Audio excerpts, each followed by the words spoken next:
ದ್ವಿತೀಯ PUC ಅಲ್ಲಿ ತೆಗೆದಿರ್ತಕ್ಕಂಥ ಫಲಿತಾಂಶ ಅಂದ್ರೆ ಪ್ರತಿಶತ 99. ನಿಮ್ಮ ತಂದೆಯವರು ಏನ್ ಮಾಡ್ತಾ ಇದಾರೆ? ನನ್ನ ತಂದೆ ಲಾರಿ ಡ್ರೈವರ್ ಇದೆ. ಗುರು ಬ್ರಹ್ಮ ಗುರು ವಿಷ್ಣು ಗುರು ದೇವೋ ಮಹೇಶ್ವರ ಗುರು ಸಾಕ್ಷಾತ್ ಪರಬ್ರಹ್ಮ ತಸ್ಮೈ ಶ್ರೀ ಗುರುವೇ ನಮಃ. ಮಕ್ಕಳ ಜೊತೆಗೆ ನಮ್ಮ ಸನ್ಮಾನ ಮಾಡಿಸ್ಕೊಂಡು ತುಂಬಾ ಖುಷಿ ಆಯ್ತು ಸರ್. ತಂದೆ ತಾಯಿಗೆ ಅದೇ ದೊಡ್ಡ ಕನಸಾಗಿರುತ್ತೆ. ಅದೇ ಕನಸು. ಎಜುಕೇಶನ್ ಲೈಫ್ ಯಾವ ತರ ಇತ್ತು ನಿಮ್ ಕಾಮರ್ಸ್ ಅಲ್ಲಿ ಬಂದಾಗ? ಅವರು ಫೋರ್ಸ್ಫುಲಿ ನನ್ನ ಸೈನ್ಸ್ ಅಡ್ಮಿಷನ್ ಮಾಡಿಸಿದ್ರು. ಆದ್ರೆ ನಾನಂತ್ರಿ ಕಾಲೇಜ್ ಹೋಗಲ್ಲ ಅಂತ ಹೇಳಿದ ತಕ್ಷಣ ನನ್ನ ವಾಪಸ್ಸು ಬೈಲಹೊಂಗಲದ ಇದೇ ಸರ್ಕಾರಿ ಪದವಿ ಪೂರ್ವ ಕಾಲೇಜಿಗೆ ಕರ್ಕೊಂಡ್ ಬಂದು. ಕಾವೇರಿ ಭಜಂತ್ರಿ ಒಬ್ಬ ಪ್ರತಿಭಾವಂತ ವಿದ್ಯಾರ್ಥಿನಿ ಸರ್. ನೀವು ಈಗ ಇಷ್ಟು ಚೆನ್ನಾಗಿ ಮಾತನಾಡೋದನ್ನ ಯಾವಾಗ ಕಲ್ತ್ರಿ ಅಂತ ಹೇಳಿ?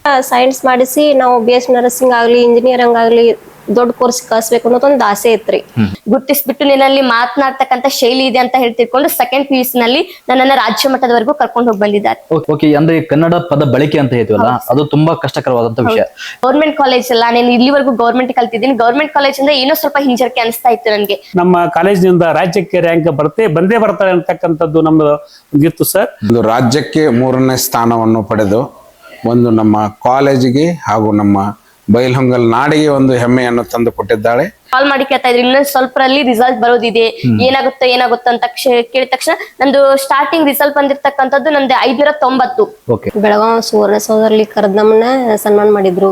ಮನೆ ಮನೆಗೆ ಹೋಗಿ ಅವರನ್ನ ಸಂದರ್ಶನ ಮಾಡ್ತಿರ್ತಕ್ಕಂಥ ನಮ್ಮ ವಿದ್ಯಾರ್ಥಿ ಬೆಳಕು ಸಂಚಿಕೆ ಕಾರ್ಯಕ್ರಮಕ್ಕೆ ನನ್ನ ಪರವಾಗಿ ಹೃದಯಪೂರ್ವಕವಾಗಿ ಧನ್ಯವಾದಗಳನ್ನ ತಿಳಿಸ ಬಯಸ್ತೇನೆ.